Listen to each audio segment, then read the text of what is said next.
Hello students, welcome to the new video of this channel. Arithmetic progression का ये second part है, second video है। इसमें हम जानेंगे कि कैसे कोई टर्म जो कि मिसिंग है एरिथमेटिक प्रोग्रेशन में या पूछा गया है वो कैसे निकालते हैं, इसका कॉन्सेप्ट जानेंगे।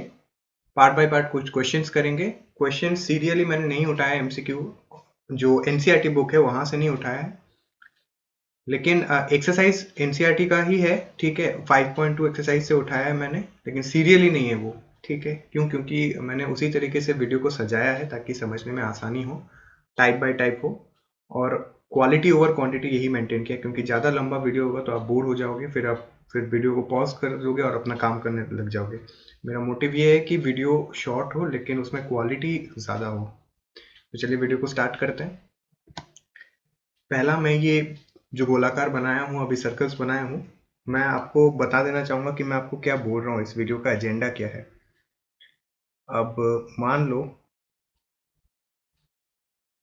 कि यहाँ पे मैंने एक नंबर लिया 4। अब तो आप समझ गए होंगे कि इनमें से डिफरेंस जो होगा वो सेम रहेगा। तो मान लो यहाँ पे डिफरेंस क्या रहा, मान लो कुछ रहा d। ठीक है, तो ये वाला नंबर क्या बनेगा, 4 प्लस d। इसमें क्या डिफरेंस रहेगा, फिर से d। ये वाला नंबर क्या रहेगा, 4 प्लस डी, जो पहले था और उसके साथ और एक डी ऐड होगा। मतलब आगे चल के ये 4 प्लस 2 इंटू डी बनेगा। सिमिलरली अब यहाँ पे 4 क्या है वो भी मैं बता देता हूँ। 4 मैंने ए माना है, कोई भी नंबर हो सकते हैं यहाँ पे 4 के बदले। फर्स्ट टर्म है 4, मैंने इसे माना है, ऐसा मैंडेटरी नहीं है। उसके बाद ये वाले पोजीशन में आके क्या होगा, फिर से एक डी ऐड होगा। वो डी नेगेटिव हो सकता है, जीरो हो सकता है, पॉजिटिव हो सकता है, वो अलग बात है। तो यहाँ पे डी क्या होगा, 4 प्लस 2d था ऑलरेडी, प्लस डी, फिर और एक डी ऐड होगा, तीसरा डी। तो यहाँ पे क्या बन जाएगा, 4 प्लस 3d। यहाँ पे मैं पोजीशंस बनाता हूँ। ये मेरा फर्स्ट पोजीशन है, मेरा सेकंड पोजीशन है, ये मेरा थर्ड पोजीशन है, ये मेरा फोर्थ पोजीशन है। सिमिलरली ये फिफ्थ, सिक्स्थ, सेवेंथ और ये लास्ट और एट्थ पोजीशन है। मतलब 8वां टर्म रहेगा यहाँ पे। आप यहाँ पे एक पैटर्न फॉलो करो। यहाँ पे 4 फर्स्ट पोजीशन में था, सेकंड पोजीशन में क्या बना, 4 प्लस डी, मतलब एक डी ऐड हुआ। तो एक पोजीशन बढ़ रहा है तो एक डी ऐड हो रहा है। ठीक है, अब देखो जैसे तीन तीन थर्ड वाले में आया, थर्ड वाले में कितने डी ऐड हुए, 2 डी ऐड हुए। सेकंड वाले में एक डी, थर्ड वाले में 2 डी। इसका मतलब ये है कि आगे ऐसे चलते चलते चलते चलते मैं जाऊंगा तो यहाँ पे ये कौन सा पोजीशन है, फोर्थ पोजीशन है। फोर्थ पोजीशन में कितने ऐड होने चाहिए, 3 डी ऐड होने चाहिए। यहाँ पे जीरो, जीरो डीज, यहाँ पे 1 डी, यहाँ पे 2 डी, यहाँ पे 3 डी, यहाँ पे 4 डी, यहाँ पे 5 डी, यहाँ पे फिर 6 डी होगा, यहाँ पे फिर 7 डी। मतलब पोजीशन या जो नंबर है, टर्म का जो नंबर है, उससे एक डी कम ऐड हो रहा है। मतलब 8वां टर्म में 7 डी ऐड हो रहा है, 8 डी ऐड नहीं हो रहा है। किससे ऐड हो रहा है, फर्स्ट टर्म से। फर्स्ट टर्म से सारे ऐड हो रहे हैं। तो मैं अगर आपसे पूछूं कि सिक्स्थ टर्म में, सिक्स्थ टर्म का वैल्यू क्या होगा, तो आप मुझे बताओगे कि जो सिक्स टर्म होगा वो होगा पहला टर्म। पहला टर्म ऑब्वियसली होगा क्योंकि सारे जो ऐड हो रहे हैं वो पहले टर्म से हो रहे हैं। उसके साथ साथ 6 है, तो यहाँ पे कितने डीज ऐड होंगे, 5 डीज ऐड होंगे। मतलब जितना टर्म है उससे एक डी कम ऐड होगा, 5 डीज ऐड होंगे। सिमिलरली यहाँ पे 8वां टर्म है तो यहाँ पे कितने डी ऐड होंगे, यहाँ पे 7 डी ऐड हो रहे हैं। तो ये टर्म क्या होगा, ये होगा 4 प्लस 7 डी, या फिर जो ए रहेगा वो उसके साथ प्लस 7 डी। ठीक है, तो जाहिर सी बात है अगर मैं इस स्क्रीन को मिटा के आपको समझाऊं, मैं यहाँ पे क्या बोल रहा हूँ, ये मैं फिर से नंबर ऑफ टर्म्स लिख देता हूँ। नंबर ऑफ टर्म यहाँ पे 1 2 3 4 5 6 7 8। अगर यहाँ पे ए हुआ तो यहाँ पे नंबर ऑफ टर्म क्या है, 2। 2 नंबर ऑफ टर्म है, तो जो नंबर ऑफ टर्म है उससे एक डी कम ऐड होगा, मतलब 1 डी ऐड होगा। तो ये होगा ए प्लस डी। ये वाला क्या होगा, यहाँ पे 3 है, ये तो थर्ड वाला टर्म है ना, 1 2 3, तो कितने टर्म्स ऐड होंगे, ए प्लस 2 डी। अब वो आप कैसे देखोगे, देखो ये एक डी ऐड हो रहा है और यहाँ पे फिर से एक डी ऐड हो रहा है, तो ए प्लस टू डी डायरेक्टली बता सकते हैं, अदरवाइज तो कैलकुलेट कर करके जाना है, लेकिन एग्जाम में तो उतना टाइम नहीं मिलेगा। ये फोर्थ टर्म है, तो यहाँ पे कितना डी ऐड होगा, ए प्लस फोर है तो कितना होगा 3, 5 है तो कितना होगा प्लस 4, किसके साथ, ए के साथ।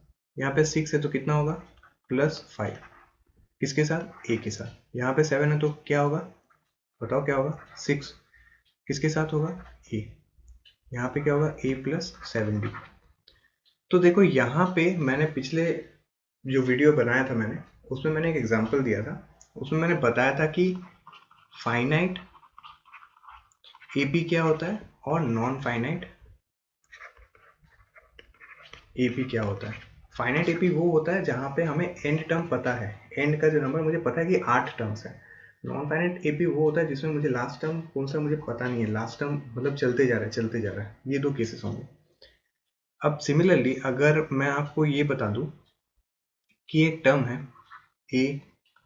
ए plus d, a plus two d, dot dot dot dot dot dot dot ऐसे चलते जा रहा है, तो यहाँ पे जो nth टर्म होगा, ये जो nth टर्म होगा ये कितना होगा, इसका वैल्यू कितना होगा। तो आप बोलोगे ये फर्स्ट वाला है तो ए आ रहा है, सेकंड वाला है तो एक डी आ रहा है, थर्ड वाला है तो 2 डी आ रहा है। तो अगर nth टर्म होगा, अगर 8वें में 7 डी आ रहा है तो nth में n से एक नंबर कम, जस्ट उसका पीछे वाला नंबर। तो मान लो कि अगर ये n वाला टर्म है तो इसके पीछे वाला नंबर क्या होगा, अगर 8 के लिए 7 होता है तो n के लिए कितना होगा, n माइनस 1। तो nth टर्म जो होगा, nth टर्म जो होगा वो क्या होगा, a के साथ कितने टर्म कितने डीज ऐड होंगे, n का जो वैल्यू है उसके साथ -1 इंटू डी। ठीक है, यही आपका फॉर्मूला बनेगा आगे चल के। बहुत ही सिंपल सा कॉन्सेप्ट है, जो वाला टर्म पूछा गया है उससे पिछले वाला टर्म जो मतलब पिछला जो नंबर है उसके साथ डी का मल्टीप्लिकेशन। 8वां पूछा है तो 7 इंटू डी, 7वां पूछा है तो 6 इंटू डी। ये 6d 7d किससे ऐड होगा, ये फर्स्ट टर्म से ऐड होगा, वही आपका आगे चलकर वो टर्म या पोजीशन का नंबर या वैल्यू बनेगा।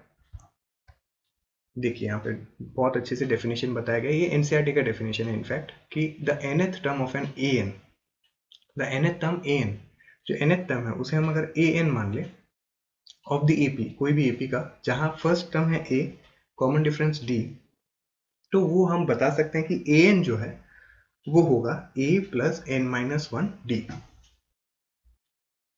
यहाँ पे मैं सारे डेफिनेशन फिर से लिख दे रहा हूँ।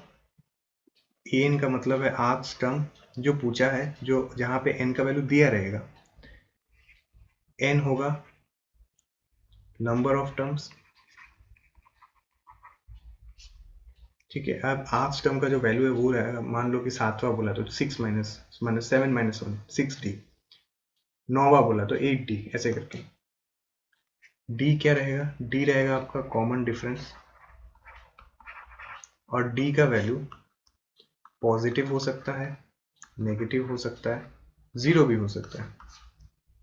ठीक है, यहाँ पे ए का वैल्यू भी कुछ भी हो सकता है। ठीक है, ये भी आप ध्यान रखिए। और ए क्या होगा, फर्स्ट टर्म।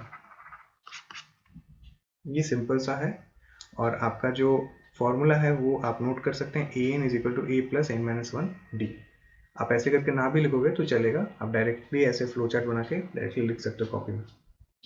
तो कुछ क्वेश्चंस जैसे करेंगे हम, हमें ये जो कॉन्सेप्ट है आगे समझ में आ जाएगा। मैंने ज़्यादा क्वेश्चन पिक नहीं किया, मैंने तरह तरह का क्वेश्चन पिक किया। ठीक है, आप इसी क्वेश्चन को 5-6 बार कीजिए, वीडियो को आप स्क्रीनशॉट ले लीजिए, पॉज करके करिए, लेकिन 5-6 बार करिए, एक ही दिन में बैठ बैठ के 5-6 बार करिए, हो जाएगा आपका ये कॉन्सेप्ट जो पूरा क्लियर हो जाएगा। और ये जो मैंने अभी बताया, अगर आप वीडियो को थोड़ा स्लो करके देखेंगे या रिवाइंड करके 1-2 बार देखेंगे, आपको समझ में आ जाएगा मैं क्या बताने वाला हूँ। बहुत ही सिंपल चीज़ मैंने बताया। नेक्स्ट क्वेश्चन पे आते हैं। देखो, ये एपी मुझे पूछा है, ठीक है, मुझे 38 टर्म पूछा है। अब आप लोग मुझे बताइएगा 38 टर्म अगर होगा, मुझे कुछ वैल्यूज देखने की जरूरत नहीं है। तो 38 टर्म अगर होगा तो 38 टर्म मतलब कितना होगा, कितने डीज ऐड होंगे, 29 डीज, मतलब 30 माइनस 1 29 होता है, तो 29 डीज ऐड होंगे। तो कुछ देखने की जरूरत नहीं है। 10 प्लस 29 डी मतलब a plus n minus 1 into d. N का वैल्यू 30 था, ए का वैल्यू 10 था, डी का वैल्यू मैंने निकाला नहीं है इसलिए मैंने डी लिखा है, लेकिन डी का वैल्यू भी मुझे पता चल जाएगा कुछ देर में। डी देखो क्या होगा यहाँ पे 3, अब ए पी ऑलरेडी बोल के रखा है तो ये भी 3 है, बाद में जो भी आएगा वो भी 3 है, तो यहाँ पे डी का वैल्यू है 3। सो 29 इंटू 3 होगा 87 और यहाँ पे प्लस 10, आंसर होगा आपका 97। डी, यहाँ पे खास ध्यान रखिएगा कि डी का जो वैल्यू है वो अगर नेगेटिव आए तो वैल्यूज चेंज हो सकते हैं यहाँ पे, तो साइन जो है बहुत मैटर करता है। डी अगर -3 है तो -3 ही लिखना पड़ेगा आपको, डी का यहाँ पे नहीं बताएगा कि पॉजिटिव वैल्यू लेना पड़ेगा, 3 लिख दिए। ए का भी माइनस में है तो -0 है तो 0, पॉजिटिव है तो पॉजिटिव, मतलब जो वैल्यू है एग्जैक्ट वही लिखना है, कोई भी साइन में इधर उधर चेंजेस अपने मन मर्जी से नहीं करना है, ठीक है। अगले क्वेश्चन में चलिएगा। मुझे पता है ये क्वेश्चन आप अगर बहुत जन होंगे कि अभी कर ही दिए होंगे, ये भी एनसीईआरटी का क्वेश्चन है, जिसको कॉन्सेप्ट क्लियर हो गया वो तो पता चल ही जाएगा। डायरेक्ट देखो 11th टर्म पूछा है, 11th टर्म पूछा है, 11th टर्म पूछा है मतलब कितने डीज ऐड होंगे, डायरेक्ट मैं निकालूंगा 10 डीज ऐड होंगे, किससे ऐड होंगे, ए से ऐड होंगे, ठीक है, बस इतना करना है। अब बाद में ए, ये सारी चीजें निकाल लो, ये तो एपी में दिया गया है, ए क्या है -3, ए -3 है, उसके साथ 10 इंटू डी का वैल्यू क्या है, डी का वैल्यू देखो यहाँ पे क्या होता है, -12 से -3, मतलब दोनों का डिफरेंस, -12 और -3 का डिफरेंस, ये नहीं कि -12 माइनस सिर्फ 3, -3, ठीक है, ये भी याद रखना। Previous minus, next minus previous करते हैं ना, तो -12 सेकेंड है, सेकेंड माइनस फर्स्ट, ऐसे करके किया हमने। ये भी कर सकते थे 2 माइनस ऑफ हाफ, ये भी कर सकते थे, तो यहाँ पे क्या करेंगे -12 प्लस 3, ये होगा 6, LCM, simple LCM, -1/2 is equal to 5/2, तो डी का वैल्यू है 5/2। जैसे 5/2 करोगे तो ये 2 इस 10 को काट देगा, 5 आएगा आंसर, यहाँ पे आंसर आएगा -3 plus 5, answer is equal to 2। 11th term पूछा है ना, मैं एक बार चेक कर ले रहा हूँ कि गलती पे नहीं हो रहा है। -12 नेक्स्ट माइनस ऑफ -3, तो यहाँ हुआ ये 6 - 1 5/2, आंसर करेक्ट है। ऑप्शन देख लेना एक बार गलत दिया गया है कि नहीं। अच्छा सॉरी 25 है यहाँ पे, 5 × 5 25 और 25 और यहाँ पे -3 22, मैं भी क्या बोल रहा हूँ, करेक्ट है, मैंने खुद यहाँ पे सिली मिस्टेक किया, 22 आंसर होगा। 5 × 5 25 और यहाँ पे -3, 22 आंसर होगा, ठीक है, आप चेक कर लेना एक बार। Which term of the AP 3, 8, 13, 18 is 78। अब ऐसे वाले में देखो, पिछले बार हमें क्या बताया गया था, डायरेक्ट पूछ लिया गया था, डायरेक्ट क्वेश्चन था कि 11th टर्म निकालो, तो हम डायरेक्टली बता देते थे कि 10 डी। यहाँ पे हमें टर्म ही पूछ लिया है, मतलब हमें n का वैल्यू निकालना है, तो इसलिए मुझे जनरल फॉर्म अप्लाई करना पड़ेगा कि n का वैल्यू तो मुझे भाई पता नहीं है, n - 1 d कुछ एक होगा जहाँ पे 78 आ रहा है। अब a का वैल्यू मुझे पता है 3, n का वैल्यू निकालना है क्योंकि वही पूछा है सवाल में, और फिर d का वैल्यू क्या है, d का वैल्यू सिंपल है 5 + 5, तो सिर्फ 5 लिखेंगे यहाँ पे, इज इक्वल टू 78। फिर क्या है, सिंपल सा आपका linear equation in one variable है, क्या करना है इसको, फिर 3 + 5n - 5 इज इक्वल टू 78, यहाँ पे कितना होगा -2, यहाँ पे -2 आएगा ना, 3 और -2, ये -2 उधर चला जाएगा, ये पूरा उधर चला जाएगा, तो क्या होगा +2, मतलब यहाँ पे बन जाएगा 80, और 5n इज इक्वल टू, अगर 80 है तो n का वैल्यू है 16 आपका आंसर रहेगा। अब ये जो फॉर्मूला, ये कौन सा फॉर्मूला है, ये वाला फॉर्मूला है, वहाँ पे हमें डायरेक्ट n का वैल्यू बता देते थे, तो इसलिए मैं माइनस करके डायरेक्ट निकाल देता था। अब यहाँ पे क्या है कि डायरेक्ट हमें n का वैल्यू पूछा है। अब देखो मैं आपको एक चीज बता देता हूँ, a + n - 1 is equal to d is tn लिखा रहेगा, या फिर a + n - 1 d is equal to an लिखा रहेगा, इस कुछ भी मान लो, मतलब हमें nth टर्म निकालने बोल रहा है।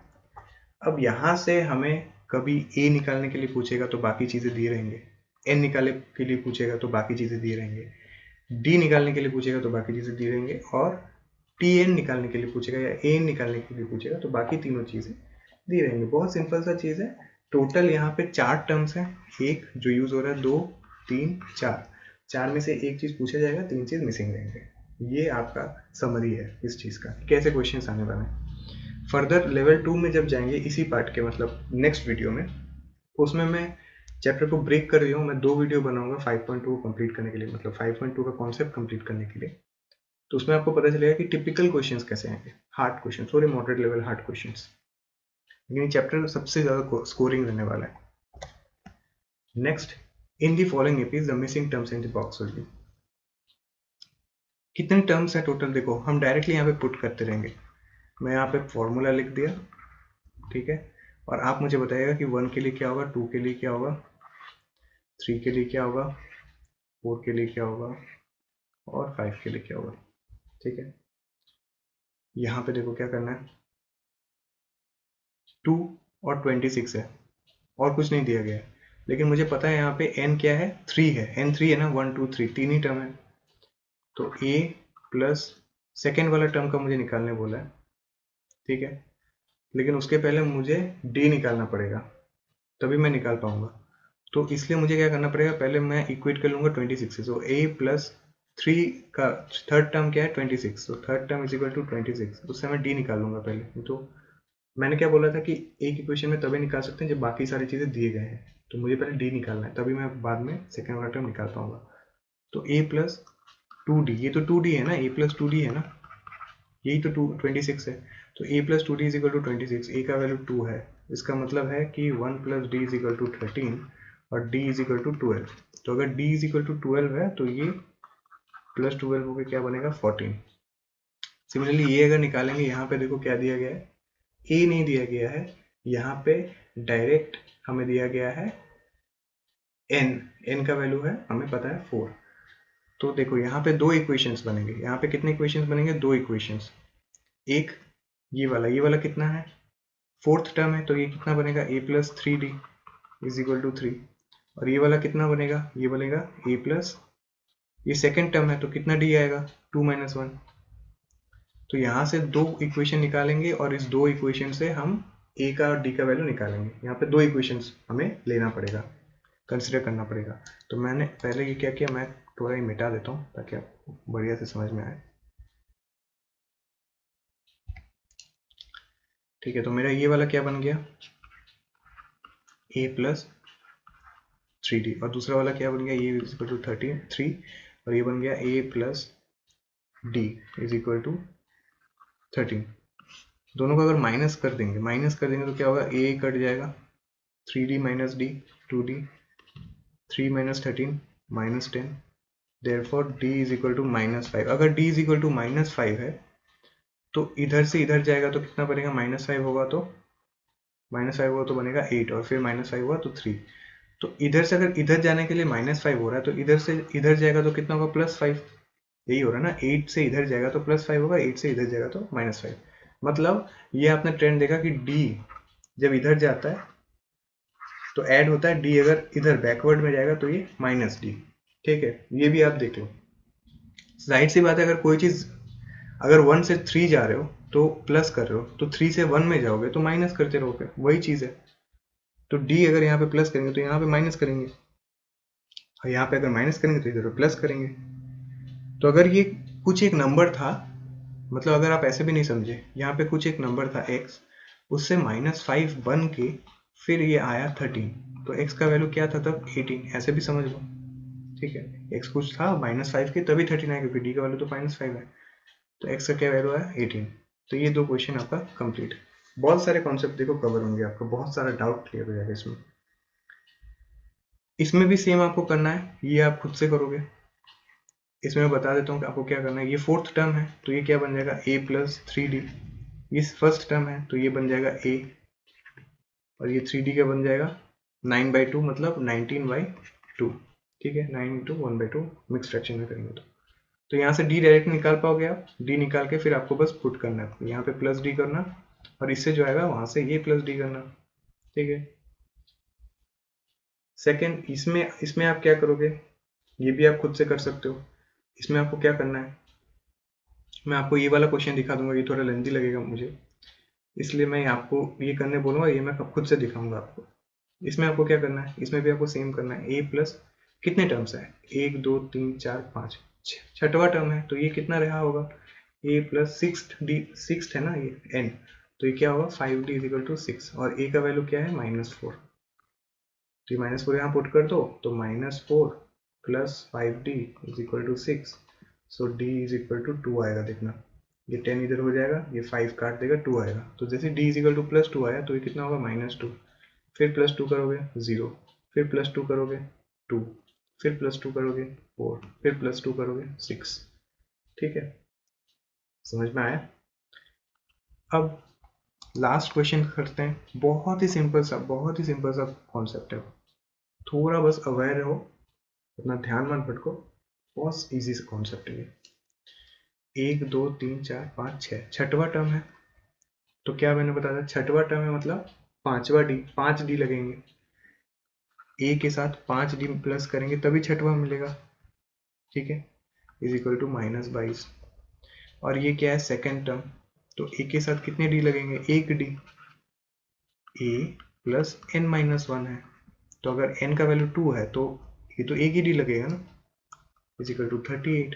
सिंपल, फिर से ये माइनस करो, इसको तो पता है आपको, एलिमिनेशन मेथड है, linear equation in two variables आपने पढ़ा है, इसीलिए ये चैप्टर अभी एनुअल एग्जाम के मतलब फाइनल टर्म में है, क्योंकि आपने पहले ही लीनियर इक्वेशन टू वेरिएबल्स पता है कैसे आपको एलिमिनेट करके निकालना है। तो यहाँ पे आपको मिलेगा 4d, जैसे ये आप माइनस करोगे ए तो कट जाएगा, 5d माइनस डी 4d, और फिर -22 -38, यहाँ पे मिलेगा आपको -60। ठीक है, d का वैल्यू मिलेगा आपको -15, d का वैल्यू जैसे ही -15 मिलेगा तो इधर जाएंगे तो -15 करेंगे, तो इधर जाएंगे तो क्या करेंगे बताओ आप, वही पुराना वाला कॉन्सेप्ट है, इधर जाएंगे तो क्या करेंगे +15, अगर a 1 2 3 इधर में जा रहा है, कितना प्लस हो रहा है, 1 प्लस हो रहा है, इधर जा रहे हैं तो क्या हो रहा है -1 हो रहा है, तो जो इधर जा रहे हैं उसका उल्टा अगर साइन चेंज कर देंगे तो इधर का होगा बैकवर्ड में, तो ये 38 था तो ये कितना रहा होगा, प्लस का 15 53, ये कितना होगा, -15 करोगे तो 23, फिर -15 करोगे 8, फिर -15 करोगे -7, ठीक है, -15 करोगे तो -7 आएगा, अच्छा 8 -15 हाँ -7, ठीक है, तो फिर -15 करोगे तो -22 आएगा। तो ये आपको कॉन्सेप्ट समझ में आया, और ये वाला कॉन्सेप्ट भी मैं आशा करता हूँ समझ में आया होगा कि जब एपी में, कोई भी एपी में जो आपका फॉरवर्ड साइड है, फॉरवर्ड जाएंगे तो डी प्लस होगा, चाहे डी का वैल्यू कुछ भी हो, नेगेटिव हो पॉजिटिव हो माइनस हो, प्लस करेंगे, और जब बैकवर्ड जाएंगे तो वही डी का वैल्यू को, उसी डी का वैल्यू को, अब ये डी का वैल्यू नेगेटिव हो पॉजिटिव हो कुछ भी हो लेकिन माइनस करेंगे, तो यहाँ पे हम जब इधर जा रहे थे तो क्या कर रहे थे, माइनस ऑफ -15, इधर जा रहे थे तो क्या कर रहे थे, प्लस ऑफ -15, तो इधर प्लस डी कर रहे थे, इधर माइनस डी कर रहे थे बैकवर्ड जाने के लिए। ठीक है, ये बैकवर्ड जाने के लिए है। नेक्स्ट क्वेश्चन में जाते हैं, find the 28 term from the last term. ये देखो रिवर्स का आ गया, रिवर्स का क्वेश्चन आ गया ना, इसे हम बोलते हैं reverse AP. Last term, find the 28 term from the last term, from the last term, तो अगर फ्रॉम द लास्ट टर्म मेरा एपी ही स्टार्ट होगा तो मेरा ये ए बन जाएगा, तो अभी मेरा ए था, ए 3 नहीं है, ए है मेरा 253, ए डैश मान लेते हैं क्योंकि ए तो 3 है, ए डैश मान लेते हैं 253। 28 टर्म अगर होगा तो कितने डीज लगेंगे, 19 डीज, 20 के लिए 19 एक कम, तो a प्लस 19d ये मुझे चाहिए, a का वैल्यू मुझे दिया है 253, 19, अब d का वैल्यू मेन मेरा फैक्टर है, यहाँ पे क्या हो रहा है +5, तो अगर इधर से स्टार्ट करेंगे तो क्या होगा -5, यहाँ पे 5 बढ़ते बढ़ते 253 हुआ, तो यहाँ पे 5 घटते घटते तब 3 हुआ था। ठीक है, सिंपल एज दैट। या फिर आप प्रीवियस मैंने बताया भी था कि रिवर्स जाएंगे तो d का उल्टा ले लेंगे, साइन चेंज कर देंगे, तो ये हो जाएगा मेरा -5। अब ये वैल्यू उतर के आता है -95, ये वैल्यू आता है मेरा 253, तो मेरा जो आंसर होगा वो मेरा आएगा 8, ये 10 इधर आएगा, ये आ रहा है ना, नहीं 168 आएगा,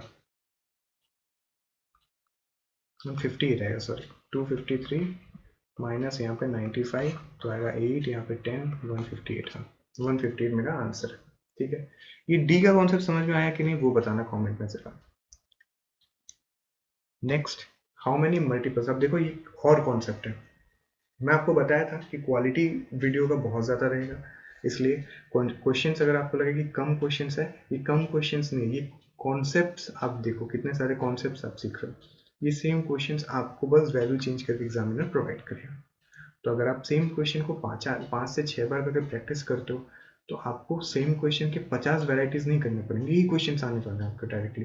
वैल्यूज चेंज हो सकते हैं, 4 की जगह 5, 5 की जगह 6 हो सकता है। How many multiples of 4 lie between 10 and 250। 4 के मल्टीपल्स 10 और 250 के बीच में क्या क्या हो सकता है। तो 10 से लेके 250 के बीच में 4 का क्या मल्टीपल। देखो 4 का पहला मल्टीपल जो 10 से बड़ा है वो है 12, 4 इंटू 3 12। ठीक है, उसका अगला वैल्यू क्या होगा, फिर से 4 बड़ा होगा, 4 इंटू 4 16।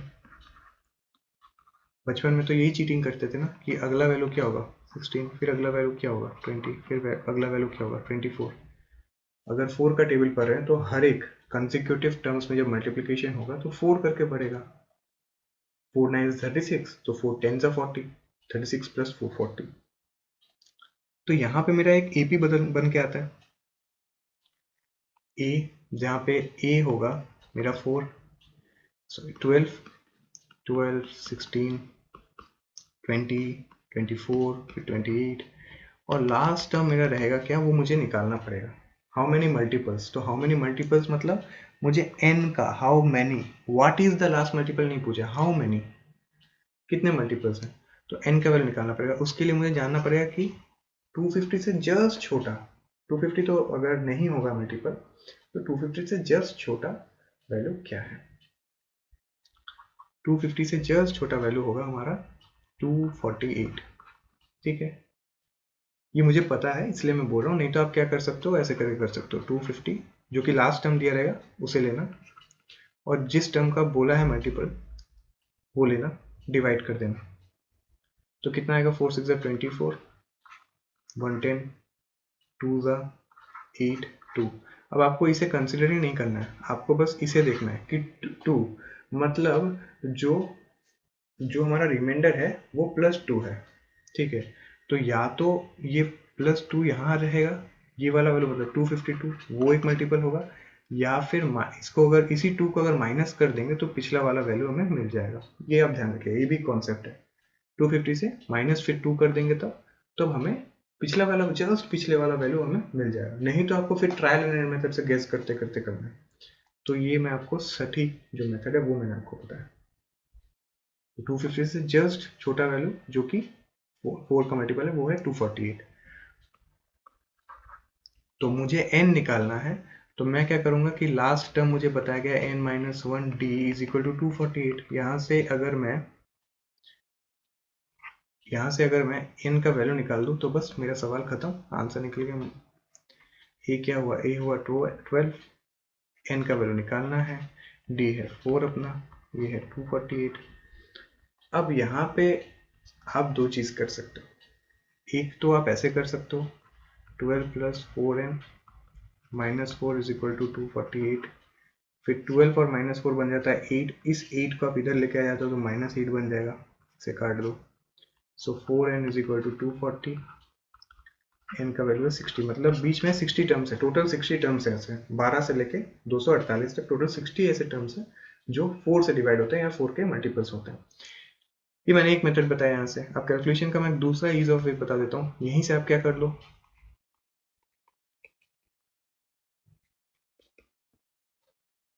सारे क्या है 4 के मल्टीपल है, 4 से काट दो, 4 से काट दो, 4 से काट दो। अब करो,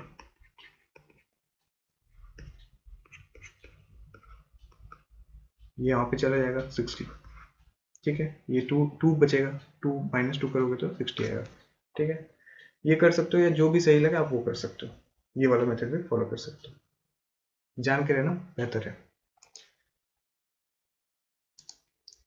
अच्छा, मैं इस सवाल को मिटाऊंगा नहीं, आप चाहो तो स्क्रीनशॉट ले सकते हो। नेक्स्ट क्वेश्चन, सिमिलरली ये लास्ट क्वेश्चन है, सिमिलरली सेम टाइप का क्वेश्चन दिया है, लेकिन यहाँ पे थोड़ा सवाल को पढ़ो, थोड़ा दूसरा टाइप का सवाल मैंने लिया है। How many 3 digit numbers are divisible by 7? देखो, पहला 3 डिजिट नंबर स्टार्ट होता है 100, ये 7 का डिविजिबल नहीं है, लेकिन स्टार्ट होता है तो 100 से ना। और लास्ट 3 डिजिट नंबर है 99, 999। उसके बाद आया था 1000, जो कि 4 डिजिट का नंबर है, 1 और 3 जीरोस। तो ये था 100 जो है वो तो 7 का डिविजिबल नहीं है, तो मेरा फर्स्ट कंडीशन मेट करता है कि ये दोनों तो 3 डिजिट नंबर्स है, लेकिन सेकंड कंडीशन मीट करने के लिए मुझे 7 का डिविजिबल ढूंढना पड़ेगा। तो जस्ट 100 से बड़ा और 7 का डिविजिबल वो है 105, जो कि है 7 इंटू 15। उसके बाद क्या आएगा 112, तो जाहिर सी बात है यहाँ पे 7 का डिफरेंस रहेगा हर एक में। सिमिलरली 999 से जस्ट छोटा नंबर क्या है वो देखने के लिए आप ये मेथड फॉलो करो, जो 7 से डिवाइड होता है, 999। देखो किससे डिवाइड होता है, किससे डिवाइड होना चाहिए 7 से? 7 1 ज़ा 7, 2 9, 7 4 ज़ा 28, 1 9, 7 2 ज़ा 14, 5। अब मतलब लास्ट नंबर जो होगा, इसके अगला नंबर +5 करोगे वो भी डिविजिबल होगा, और पिछला नंबर -5 करोगे तो वो हमें पिछला नंबर मिल जाएगा जो कि 7 का डिविजिबल है। तो 999 से -5 करोगे तो हमें मिल जाएगा 994। मेथड समझ में आया? ये अपने में एक मेथड है, बहुत अच्छा कॉन्सेप्ट है।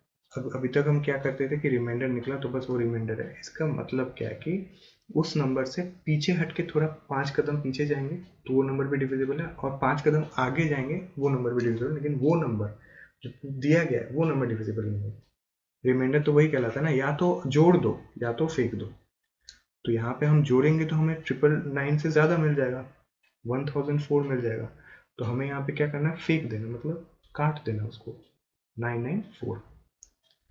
तो मुझे n का वैल्यू फिर से पूछा है, तो a n-1 d is equal to a n, ये तो मेरा फॉर्मूला है। n का वैल्यू 994 है, d का वैल्यू 7 है, n का वैल्यू पूछा गया है, a का वैल्यू 105 है।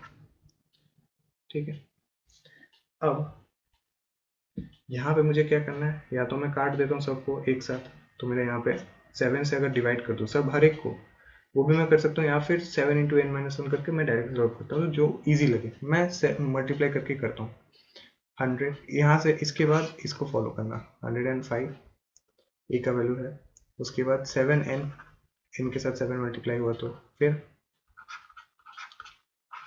इसके साथ एक बार मल्टीप्लाई किया, इसके साथ एक बार मल्टीप्लाई किया, तो यहाँ पे क्या आया 7, उसके बाद 994, ये 7 इधर लेके चल जाएंगे, ये 105 भी इधर लेके चल जाएंगे, तो 7 इधर लेके आएंगे तो +7, 105 नीचे लेके आएंगे तो -105, और ये 7n यहाँ पे ही रहेगा। प्लस करेंगे तो कितना आएगा 1 0 0 1। ठीक है, -105 करेंगे तो कितना आएगा 6। ठीक है, यहाँ पे 1 आ गया 9। ठीक है, फिर यहाँ पे 2 आ गया 896। ऐसे कर सकते हो। अदरवाइज कैलकुलेशन के लिए बहुत सारे मेथड्स हैं, वो भी मैं आपको बता दूंगा अगर आप चाहो तो इसी वीडियो में। इस कैलकुलेशन को याद रखना, 1001 -105। उसके बाद n का वैल्यू है क्या 896/7, 7 1 ज़ा 7, 19 आया। चलो यहाँ पे करके दिखा देता हूँ, 7 1 ज़ा 7, 19 आया, 7 2 ज़ा 14 आया, 56, 128। तो मेरा आंसर आएगा 128। ठीक है, n का वैल्यू तो मतलब टोटल 128 3 डिजिट नंबर्स हैं जो कि डिविजिबल होते हैं 7 से। ठीक है, और जो लास्ट नंबर है वो है 994। ऐसे और वे मैं वीडियोस ला रहा हूँ, ये वैसे लास्ट सवाल था, लेकिन हाँ कैलकुलेशन में दिखा दे रहा हूँ मैं और क्या बताने वाला था उससे। देखो -105 था, ठीक है, ये क्या है, 1000 है, 1001 है। ठीक है, अब यहाँ से मुझे वो कैरी करना है, ये करना है, मैं ऐसा नहीं करूँगा, मैं इसको लिख दूंगा डायरेक्ट 100 प्लस 5। और ये सारी चीज़ें मैं माइंड में करूँगा, मैं यहाँ पे लिख के समझा रहा हूँ बस। ये कितना आएगा नहीं पता, चलो इसको भी हम ब्रेक कर सकते हैं। नंबर को ऐसे सोचना है हमें मन मन में। ठीक है, उसके बाद ये क्या बन जाएगा 900, ये क्या बन जाएगा -4। पूरा चीज मेंटली करना है। क्या करना है, मेंटली करना है। इतना सारा चीज लिखने के लिए आवश्यकता नहीं। अगर आप इतना कुछ लिख के करते हो तो उससे अच्छा आप ट्रेडिशनल मेथड फॉलो कर लो, लेकिन ये मैं बता रहा हूँ बस मेंटली फॉलो करना है, इसके लिए प्रैक्टिस चाहिए। कॉन्सेप्ट यही रहेगा, यही आपको मेंटली लेके जाना है, तभी एमसीक्यू में आप सीबीएसई के एग्जाम में कर लोगे। लेकिन कोई अगर एनटीएसी देगा या जॉइंट देगा, बाद में जाके कैट देता है, कोई बड़े एग्जाम देते हैं एसएससी के एग्जाम्स ऐसे कुछ, तो बैंकिंग के एग्जाम्स, तब आपको ऐसे मेंटली कैलकुलेशंस करने हैं। धन्यवाद इस वीडियो को अंत तक देखने के लिए। मुझे पता है आपको काफ़ी कुछ सीखने को मिला होगा।